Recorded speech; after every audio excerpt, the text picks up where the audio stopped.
Two federal judges have now ruled tens of thousands of fired probationary federal workers must be rehired.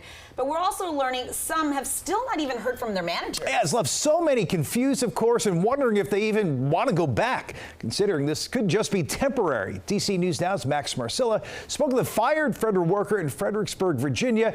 He says the twists and turns, well, they've been discouraging. It's a whirlwind, and it's kind of hard not to be glued to my phone. In the week since Jonathan Curry was fired from the IRS, the fate of his job and those once held by thousands of civil servants has been up in the air. Protests took place outside several federal agencies, and courts were asked to rule on whether the firings of probationary workers were legal, which two federal judges said they weren't. Curry has been waiting for some sort of notice about what that ruling might mean for him, and so far he hasn't received it.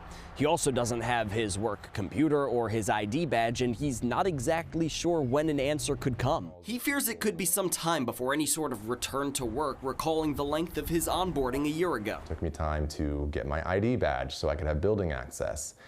Took time to get me a work laptop and then functioning access to the systems I needed access to. And these are things that you had taken away when you lost your job. Exactly. But even when that gets sorted out, he and others are debating if they even want to go back. You first hear that your job is being reinstated, you think, hooray, like I'll get my job back.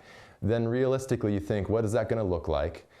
And do I want to? Curry says his IRS job was his dream job, but he's lost trust, not in his agency, but in the current administration. I would certainly love to get back into public service at some point in my career, but I'm not sure I'd be very comfortable working under this current administration. They seem to be making a lot of really seismic shifts in how public service is treated and viewed.